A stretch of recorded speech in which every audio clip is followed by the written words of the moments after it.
Píše se rok 1975.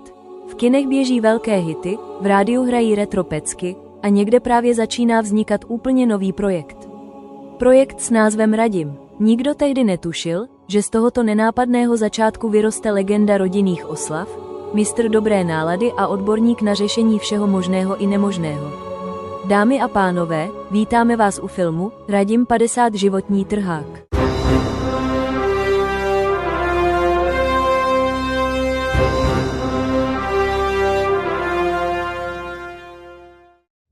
Začínají první roky, malý Radim objevuje svět, zkouší nové věci a už tehdy bylo jasné, že klidné dítě z něj rozhodně nebude. Říká se, že některé děti rozebírají hračky, aby zjistili, jak fungují. Radim prý rozebíral všechno a někdy to dokonce dokázal i složit zpátky.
Přichází mládí, období velkých plánů, kamarádů a nezapomenutelných zážitků.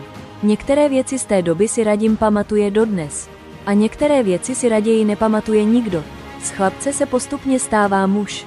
Muž, který zvládne opravit, postavit a občas i vymyslet řešení, na které by ostatní nepřišli. Říká se, že zkušenosti přicházejí s věkem. U Radima jich přišlo tolik, že by mohl otevřít vlastní poradnu.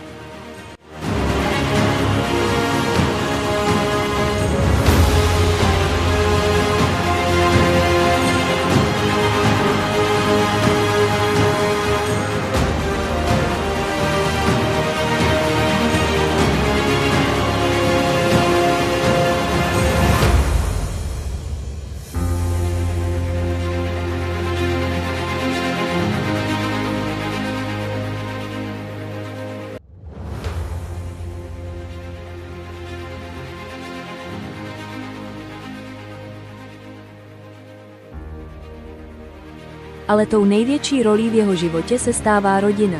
Role, kterou hraje s přehledem, trpělivostí a občas i s velkou dávkou humoru. Protože bez Radima by některé rodinné akce byly jen obyčejné a s Radimem jsou nezapomenutelné. A tak, jak šel čas, každý z nás si začal psát svůj vlastní příběh. Každý si postupně našel svou cestu, svůj domov a založil vlastní rodinu. Ale i když se naše životy rozvětvily, jedno zůstává stejné. Když se sejdeme, jsme pořád ta stejná parta, jen o něco větší.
Čas běží dál, nejen v našich životech, ale i tady, na plátně před námi. Zdá se, že to bylo včera, a přitom už jsme ušli pořádný kus cesty. A protože některé příběhy nejlépe vyprávějí ti, kteří je s námi skutečně prožili, přichází chvíle, kdy dostanou slovo ti, kteří Radima znají nejlépe. Hodně štěstí, zdraví, hodně štěstí, zdraví, hodně štěstí, milý bráško, hodně štěstí, zdraví. A myslím, že 50 není zas tak úplně špatný věk. Užij si celý den. Jsem rád, brácha, že seš můj brácha. 3, 4, máme tě rádi. Nazdar. Bye bye. To vypnu. Ahoj, jsem tvoje dcera. A já tvoje manželka. Jsi pro mě nejlepší taťka, A pro mě nejlepší manžel, kterého jsme si mohli přát. Pamatuješ, jak jsi chtěl vykopat tu růži a zlomila se ti násada od krumpáče a spadl si do silnice? To je vzpomínka, co nás bude provázet vždycky. Ještě dnes se tomu musíme od srdce smát. Jsi člověk, který je parťákem do nepohody, kamarádem, který pochopí a dokáže zlepšit den. Dokáže si za sebe udělat legraci, jsi občas výbušný, ale nedokážeš se zlobit dlouho. Mám na tebe ráda, že jsi jaký jsi a snažíš se mi splnit každé mé přání. Společně ti přejeme ještě spoustu takových let a buď i nadále takový, jaký jsi. Tvoje holky. Ahoj, jsem... Ahoj, strýčku Radime, já bych ti chtěla popřát strašně všechno nejlepší, hodně štěstí, zdraví, lásky, hodnou manželku, hodný děti, ať tě nezlobí a ať jsi furt takovej skvělej, jaký jsi. Nejlepší strejda na světě.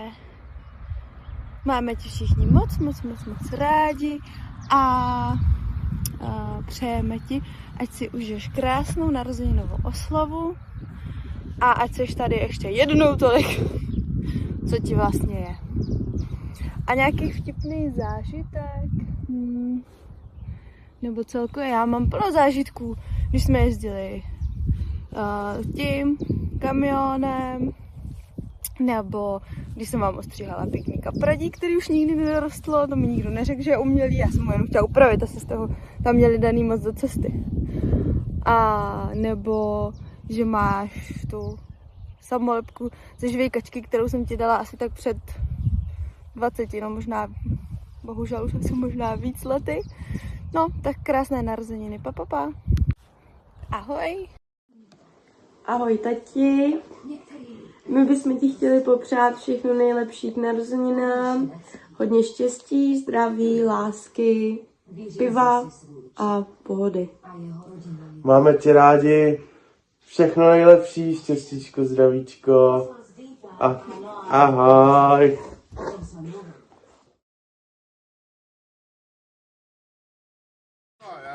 Svatá Barbora, Pana posílá. Uběhlo 50 let. 50 let smíchu, práce, zážitků a spousty příběhů, které stojí za to vyprávět. Ale to nejlepší na tom všem je, že tenhle film rozhodně nekončí. Pokračování se právě natáčí a na závěr patří jedno velké poděkování. Radimovi za všechny chvíle, které s ním můžeme sdílet, za radost, kterou kolem sebe šíří a za to, jaký je.